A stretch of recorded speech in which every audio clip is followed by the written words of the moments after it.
வணக்கம் நண்பர்களே, welcome to நல்லவன் டிவி. விஜயிடம் நாட்டின் தலைவிதியை கொடுக்கலாமா? சகட்டு மேனிக்கு விளாசி தள்ளிய பிரகாஷ்ராஜ். வாங்க விரிவா பார்க்கலாம். தமிழக வெற்றி கழகம் கட்சியை தொடங்கி இருக்கும் விஜய் ஜனநாயகன் படத்துல நடிச்சிட்டு வராரு. அதுதான் அவரோட கடைசி படம் அப்படின்னு சொல்லப்படுது. வினோத் இயக்கி வரும் இந்த படத்துல நடிப்பதற்காக சில நாட்களுக்கு முன்பு தாண்டிக்குடி சென்று ஷூட்டிங்கை முடித்துவிட்டு சென்னை திரும்பி இருக்காரு விஜய். அவர் சென்னை திரும்பும் போது மதுரை விமான நிலையத்தில் அவரது பவுன்சர் ஒருவர் செய்த விஷயம் பெரிய சர்ச்சையை ஏற்படுத்தியது குறிப்பிடத்தக்கது. விஜய் கடைசியாக நடித்த கோட், லியோ, வாரிசு, பீஸ்ட் ஆகிய 4 படங்களுமே பார்த்தீங்கன்னா பெரிய வரவேற்பை எல்லாம் பெறவில்லை. வசூல் ரீதியாக அந்த படங்கள் இவ்வளோ வசூல் அவ்வளோ வசூல் அப்படின்னு வடை சுட்டாலும் விமர்சன ரீதியாக பலத்த அடியையே வாங்கியது. இப்போது வினோத் இயக்கத்தில் ஜனநாயகன் படத்தில் நடித்து வராரு. இந்த படத்துல அவர் கூட சேர்ந்து பூஜா ஹெக்டே, மமிதா பைஜு, பாபி தியோல் அப்படின்னு ஏராளமான பேர் நடிச்சு வராங்க.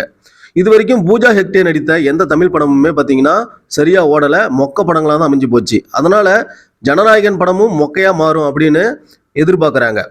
ஜனநாயகன் படத்தோட ஷூட்டிங்கும் பார்த்தீங்கன்னா மும்முரமாக நடந்து வருது. இதற்கிடையே அவர் அரசியலுக்கும் வந்திருக்காரு.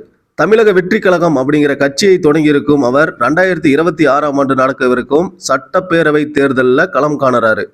சினிமாவில் ஏற்படுத்திய தாக்கம் போலவே அரசியலிலும் தன்னுடைய தாக்கத்தை வீரியமாகவே செலுத்த வேண்டும் அப்படிங்கிறதுல மிக தீவிரமா விஜய் இருக்காரு.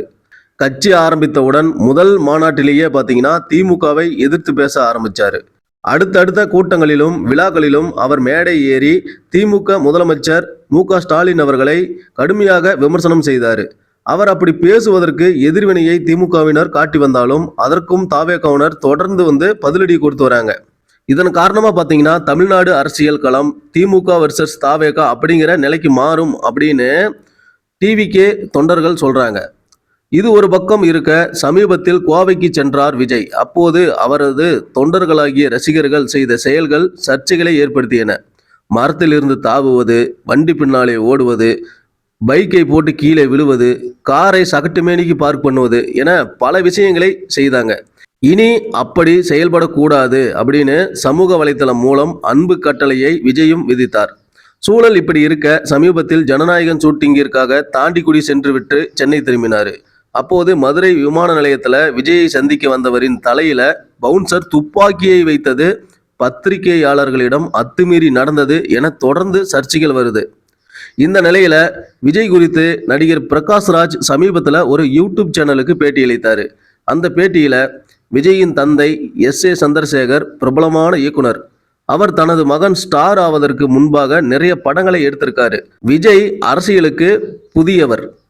விஜய் பற்றி நான் தெரிஞ்ச வரைக்கும் பார்த்தீங்கன்னா நாங்கள் அரசியலை பற்றி எல்லாம் தீவிரமாக பேசினதே கிடையாது. தனக்கு இருக்கும் பிரபலத்தின் காரணமாக பார்த்தீங்கன்னா அவர் அரசியலுக்கு வந்திருக்காரு. பவன் கல்யாணும் அப்படிதான் வந்தார். விஜய்க்கோ பவன் கல்யாணுக்கோ நாட்டில் இருக்கும் பிரச்சனைகள் குறித்து தெளிவான பார்வையே கிடையாது, புரிதலும் இல்லை. பவன் தனது கட்சியை தொடங்கி 10 வருடங்கள் தன்னுடைய நிலைப்பாட்டில் தெளிவாக இருந்ததே இல்லை. அதே போல்தான் பார்த்தீங்கன்னா விஜயிடமும் அரசியல் குறித்த ஒரு தெளிவான பார்வை இல்லை, கொள்கை இல்லை. விஜயோ பவன் கல்யாணோ தேர்தலில் ஒரு சில இடங்களை பெறலாம், ஆனால் அதற்கு பிறகு தங்களை நிரூபிக்க வேண்டும். விஜய் பேசும்போது வசனங்களை கேட்பது போல் தான் இருக்குது. அவருக்கு ஆழமான புரிதலே கிடையாது, அரசியல் நாலேஜ் அந்த அளவுக்கு இல்லை அப்படின்னு தான் தோணுது. அவரை நம்பியா இந்த நாட்டின் தலைவிதியை ஒப்படைப்பது அப்படின்னு பிரகாஷ்ராஜ் தாவேகா பற்றி தன்னோட கருத்துக்களை ஓப்பனாகவே ஷேர் பண்ணியிருக்காரு. இது குறித்த உங்களோட கருத்துக்களை கமெண்ட் பாக்ஸில் கமெண்ட் பண்ணுங்க.